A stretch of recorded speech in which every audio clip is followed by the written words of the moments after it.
Jacques and I are both vegetarians. But we eat meat too. Well, we eat everything. Yes, including vegetable and a lot of vegetable. But you have to treat your vegetable well, respect them, you have to season them properly. And know how to cook them. Right. We have a great group of them for you today.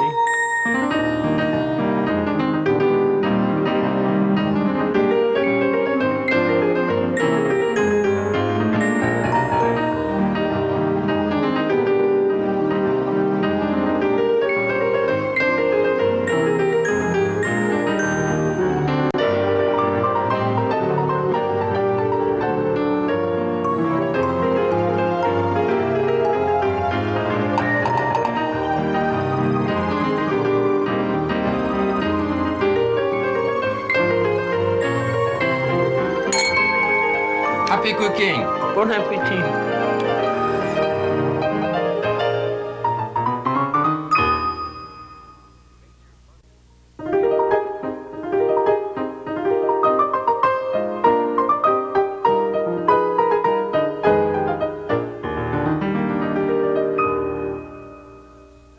We're going to start out with a stuffed whole head of cabbage. This is a recipe that you find in practically every culture, I think, particularly in Middle Europe. Yes. And here we have a Savoy cabbage, and your regular cabbage, you can actually use either one, right? No, but the Savoy is prettier. I'll Savoy get this is one out of our way. And one way that Julia does it, I had never done it before. Well, I read about it. It's You not read my about it? invention. Oh, okay. And it worked. What you do, you take the core of that cabbage, that I'm doing now, and conventionally what you have to do is to remove all of those leaves and to blanch them. And you blanch them, of course, in salted boiling water. But what we did here, what did we do? What we did here, we put it in the freezer. This is frozen solid, isn't it? Yes. Hot frozen solid, and as you can see at that point, the leaves are still very frozen, kind of separate like this, so they are kind of blanched. So that saves you one whole step, because it was an awful nuisance boiling them and pushing the leaves off as you did it. Those separate, but it gets very hard as you get toward the center. So I have another one here which has been defrosting. And while you take off the leaves, I'll start making the stuffing. The stuffing is going to have chopped vegetables and a bit of meat and some rice. And these all have to be sautéed first. So I'm using some vegetable oil, heating that up. Then we're going to have onion. See those here now. You can undo all those leaves after it's been defrosted. That really is wonderful how well it works. Terrific. Isn't it? What I'm going to do also is to take the center of that cabbage, and I'll give you up to about here, because that part here you can't really, the leaves are too small, and that we're going to use in the stuffing. So I'm keeping all of that stuff here. That's good. And I'll give you that. That's the center. Yeah, that's the center for your stuffing. Celery there. And then we're going to stuff all of those leaves. Well, we're going to form it so that it looks as though we're a whole cabbage. So you'll think, oh, there's that cabbage. That doesn't look very nice. Until you start cutting it up and you find all of this stuffing in it. And this is one of these recipes where you can really do what you want. You don't have to do what we do. You can have mushrooms or who knows what. And then when the cabbage is stuffed, we're going to kind of braise it. So on this side, I'm going to start a braising liquid. And for that, I will have also a little bit of celery. And that's about 3 or 4 cloves of garlic. Okay. And once cooked, it loses its violence. You put in a bit of... You don't like violent garlic? A little caraway seeds there. That's about half a teaspoon, I would say. It is good, yes. Okay. Is that for me or for you? No, that's for me. Well, I'm that's for you when you braise the cabbage. But this all has to be nice and soft so it will give out its flavors. Well, I have some stock here if you want. So I'm putting the carrot, celery. I will also put a little bit of oil in mine. I haven't put any salt and pepper in mine. Salt and pepper, I'll put in some white pepper. The onion. Now there is 2 parts to that recipe which look the same but are different. The first part that Julia is doing there is ready to go inside the leaf, mixed with the meat and the rice. And that second part is for the whole cabbage to be braised or cooked back on top of this. So this is a flavoring base, if you want. We're not doing a vegetarian stuffed cabbage, but we could perfectly well. You don't need meat in it at all. No. What you put in instead? Mushrooms, I think. We could stuff it with mushroom, rice, with bulgur, with any type of leftover pasta would be very good. And inside we're going to put some tomato. Those tomatoes have been dipped in boiling water so that the skin come out very easily. If you want to blanch them, if you don't want to blanch them, it's fine. Cut them in half and press out the seed. I need about 3 cups of this. You always do this, practically always when you're adding tomato, is to get that extra juice out of which you can keep for something else, but you don't want your stuffing all watery with tomato juices. Or even if you don't have it, a can of stewed tomato will be perfectly fine. Yes, perfectly all right. And for me, I have about 3 cups of tomato here. This is your sauce still. This is the base, yes. The sauce, a bit of salt, pepper in it. I'm going to cover this, and just like yours, mine is going to have to cook for a few minutes. Now this is just about ready. It's thoroughly cooked and the liquid is mostly evaporated. All right, into the bowl. If you had more time, of course, you could let that cool off a little bit. But in our case here, we're going to put the rice in it. We got about 1.5, 2 cups there. We had 1 cup of raw rice, which give you about 2 cups of cooked rice. I think that's going to have to be done with your impeccably clean fingers. Do you think we should saute a little bit and taste it to make sure? Taste it? Well, we could do that too. You want to be sure that it's wonderfully seasoned. When you get it mixed up, give me I give you a little bit of this. You ready for it? Mm-hmm. What we are going to do now is to reform a whole cabbage. And to this, I think one of the easiest ways is actually to do it on a piece of aluminum foil. We'll start by kind of reforming the top of our cabbage. Now here you are, Jacques. Want to taste it? I think that's good. I think it can take a dash more salt, so what we can do, we can season as we go along here. Doesn't need much, I don't think. No? Okay. You'd never know there was that much garlic in it. So what we do, we put a first layer of meat, rice stuffing here. You want to give me a hand? And we try to put... It looks so limp and funny at this point, the outside of the rib going back in that shape, right?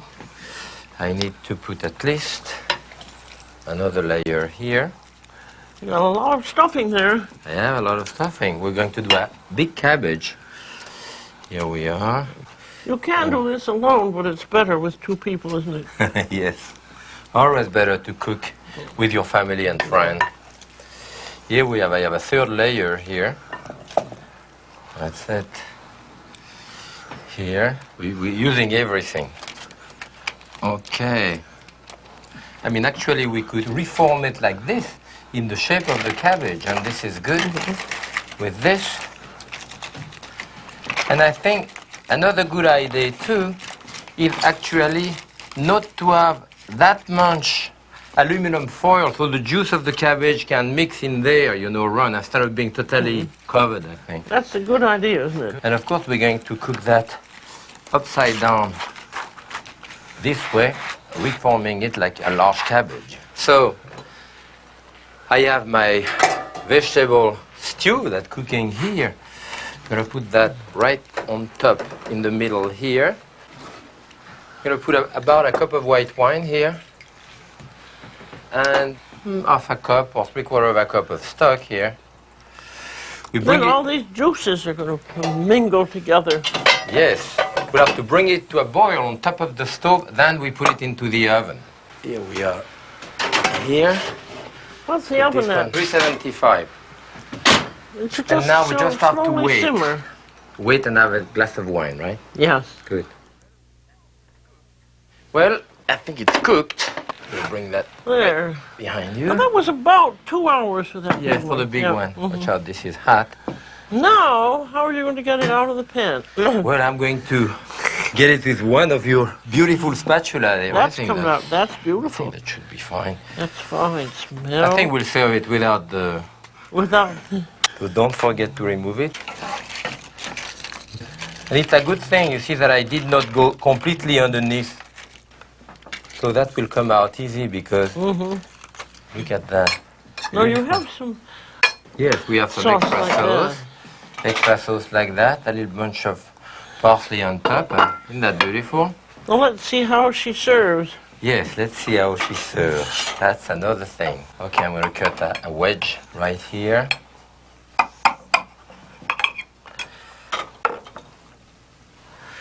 Look at that, beautiful. And then a little sauce on top. You want to be generous with your portion there because this is good stuff, right? Here we are. We're going to now taste it. This is really a great man course. You have asbestos mouth. Yeah, I clench my teeth a lot. It's good. It was a very nice dish. Especially that taste of caraway seed is delicious. And we're going to do a classic dish, cauliflower au gratin. It's the cauliflower is cooked and then it's arranged in a baking dish and covered with a delicious cream cheese sauce or cheese cream sauce. So what you do here, all you take is the core, and you can even keep that for soup. And at that point, I put that upside down with a little bit of water in there so it kind of steam and boil at the same time, which is what I have cooking here. Yeah, and it's, yeah, that's it. It's cooked, Julia. Okay. So we can start on the sauce. This is the classic bechamel. I'm going to make about 3 cups of sauce. I need about 3 tablespoons of butter. And then it's going to have flour in it. I think it's essential that the flour and butter cook together about 2 minutes to cook the flour. You want to put in 3 tablespoons of plain all-purpose flour. 1, 2, 3. Yes, you can go a good tablespoon per cup of liquid, and you'll have a nice creamy Not sauce. too thick. You want to cook that for a little while? I'll cook that for a little while. Well, during that time, I may start on those vegetables here. Just to show you, we have turnips and carrot. And in that case here, we turn the turnips and carrot. And what you have to do is to cut each of your turnips into equal pieces and each of your carrot into equal pieces too. And then after, we turn them, although you could use them this way. That is, with the point of a knife, you turn them into a little bit of a football shape. Here we are.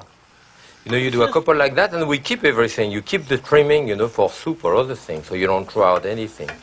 And we do the same thing with the turnips.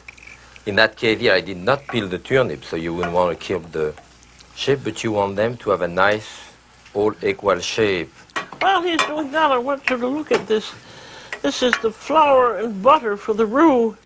You want it to froth and foam for about 2 minutes, and that cooks the flour so you don't have a pasty sauce. And if it won't spread out nicely, add a little bit more butter. But I think this is ready now. Okay.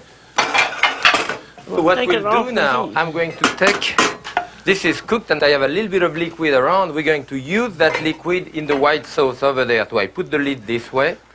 I think before you do that, I have hot milk here. I'm going to put in a bit of milk a bit of milk first. Okay. Stirring it around. Getting nice and thick. All right. So I'll add this to you. That's enough. Okay. Good. And that gives you the taste of the cauliflowers. And we want to stir this around vigorously.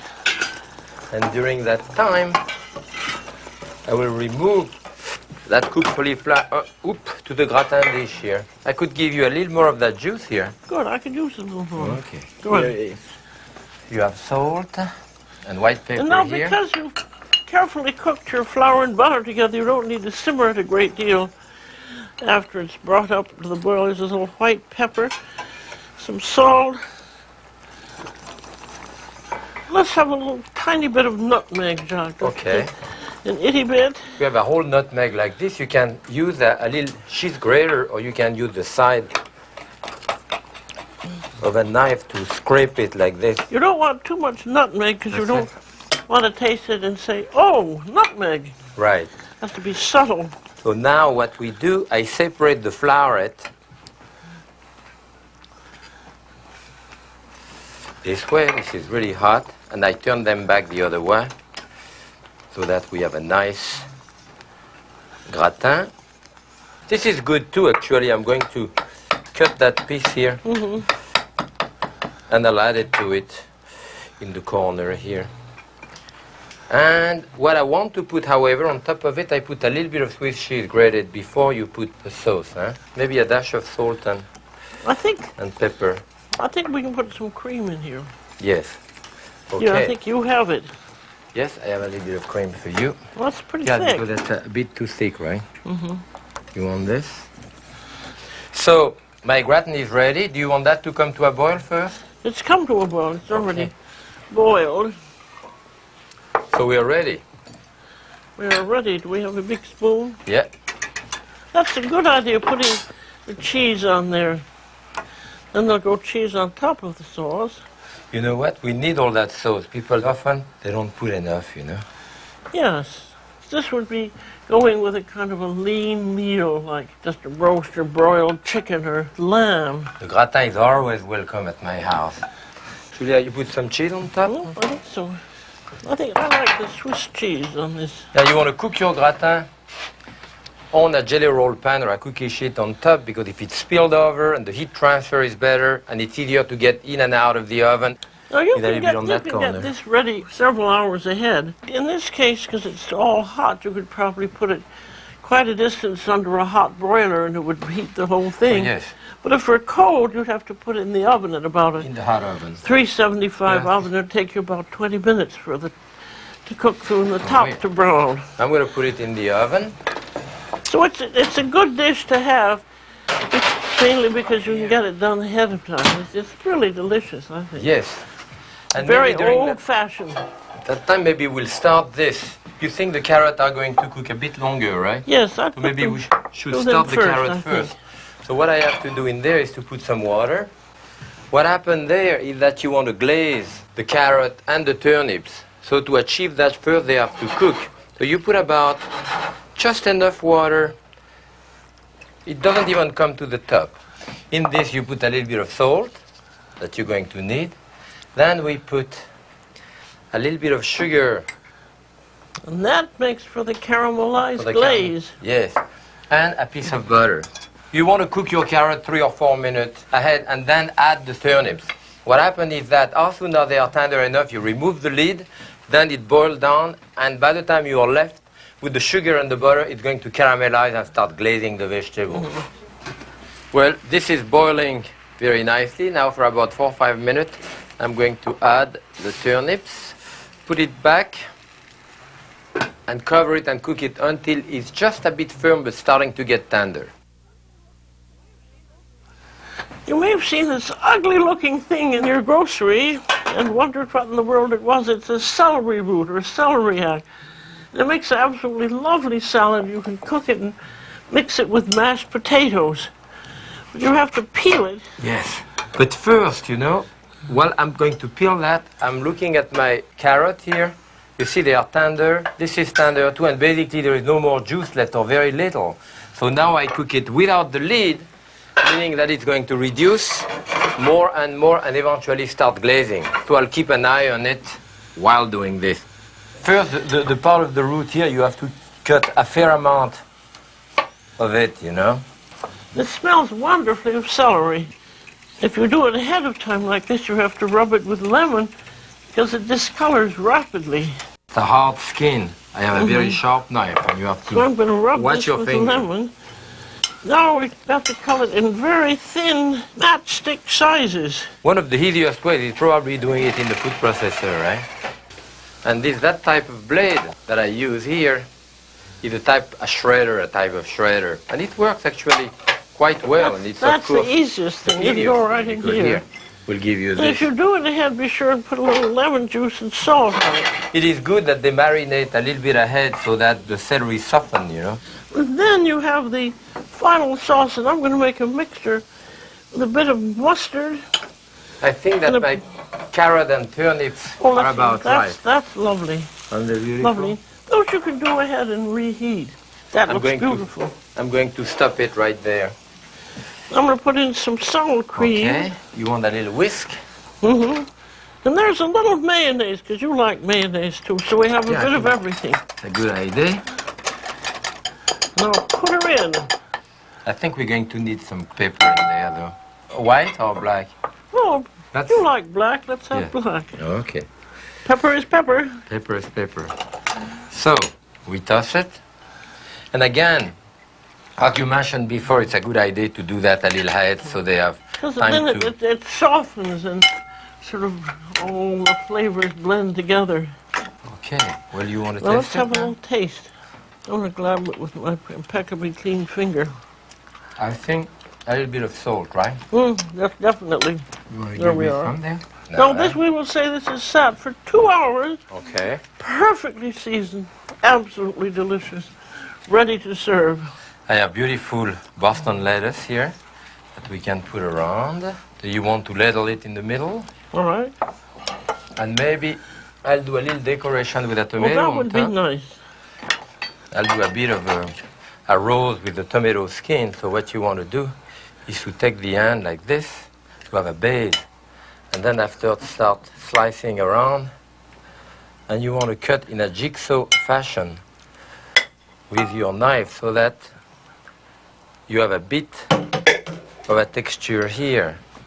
You know, and you do 2 strips.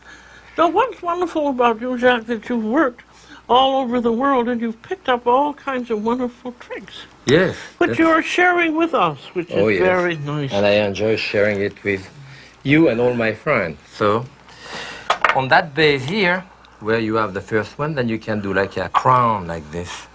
You see that old. Mm-hmm. And then on the second one, you can roll it into a tighter scroll like this to put in the middle of it. Here we are. And that's nice. And you have a little You should touch. have a little hole there for it. Yes, just that you put right on top here. That's it. Okay. That is lovely. The glazed vegetables are ready, you know. Look at that. That's beautiful. You want to put a bit of chives on top of this? Yes, why not? So we have our gratin. And now, the pièce de résistance is our gratin of cauliflowers. Oh, it's bubbling nicely. It's beautiful. And I think it's done. Well, that's lovely. And you don't want to overcook it. You know, you can get some terrible steamed table cauliflower that is just awful and has a bad smell. But this, you cook it just until it's done, and it's perfectly delicious. It's worth eating only vegetable. If you want to be a vegetarian, though, you have great dishes that we enjoy making for you today. And they're beautiful, and they'd please anybody. Yes. And I know they'll please you, so make them right away, and you'll love them. Happy cooking. And bon appetit.